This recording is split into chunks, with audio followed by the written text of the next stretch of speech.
நாமக்கலில் மருத்துவமனை மீது தாக்குதல் நடத்திய தாவேகா நிர்வாகிக்கு முன்ஜாமீன் மறுக்கப்பட்டிருக்கிறது. அண்மை செய்தியாக பார்த்து வருகிறோம். இது பற்றிய விரிவான விவரங்களோடு இணைக்கிறார் செய்தியாளர் பிரபாகரன். பிரபாகரன், தற்போது நாமக்கலில் மருத்துவமனை மீது தாக்குதல் நடத்திய தாவேகா நிர்வாகிக்கு முன்ஜாமீன் மறுக்கப்பட்டுள்ளதாக தகவல்கள் வெளியாகியுள்ளது. அந்த தாவேகா நிர்வாகி யார்? விவரங்களை பதிவு செய்யுங்க.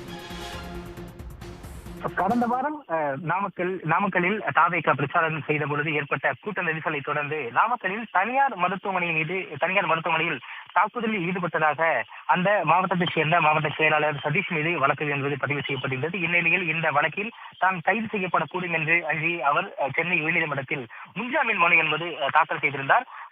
அந்த வழக்கு என்பது விடுமுறை கால நீதிபதி செந்தில்குமார் அமர்வில் இன்றைய தினம் விசாரணைக்கு வந்தது.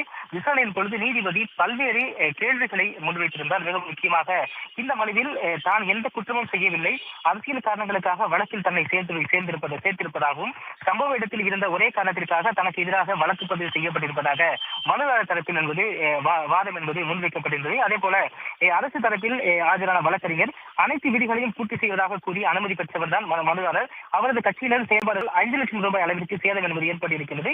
இது தவிர பொது சொத்துக்களை சேதப்படுத்தியதாக மேலும் 8 வழக்குகள் அவருக்கு எதிராக பதியப்பட்டுள்ளதாக கூறி சம்பவ இடத்தில் இருந்து எடுக்கப்பட்ட புகைப்படங்களை நீதிபதி முன்பாக ஆதாரமாக முன்வைத்தார். இந்த வழக்கை விசாரித்த நீதிபதி மிக முக்கியமாக கருத்துக்களை என்பதை பதிவு செய்திருக்கின்றார். கட்சியுடைய நிர்வாகிகள் அடாவடியான செயல்களில் ஈடுபட்ட நிலையில் தனக்கு எதுவுமே தெரியாது என்று மனுதாரர் கூறுவதை ஏற்றுக்கொள்ள முடியாது என்று நீதிபதி கேட்டிருக்கின்றார். கட்சி நலனை கட்டுப்படுத்த தெரியாதா, பொறுப்புடன் செயல்பட வேண்டாமா என்று சரமாரியாக கேள்விகளை முன்வைத்திருக்கின்றார். அந்த இடத்தில் நீங்கள் ஒரு அன்ரூலிங்காக செயல்பட்டிருக்கிறீர்கள் என்ற ஒரு வார்த்தையை நீதிபதி பயன்படுத்தி இருக்கின்றார். மிக முக்கியமாக அடாவடிகளில் ஈடுபட்டிருக்கக்கூடிய கட்சியினரை ஏன் நீங்கள் வழிநடத்தவில்லை, முறையாக அவர்களுக்கு ஒரு அறிவுறுத்தல்களை வழங்கவில்லை என்று நீதிபதி சரமாரியாக கேள்விகளை எழுப்பி இந்த மனுவை தள்ளுபடி செய்து தற்பொழுது உத்தரவு பிறப்பித்திருக்கின்றார். விவரங்களை வழங்கியமைக்கு நன்றி பிரபாகரன்.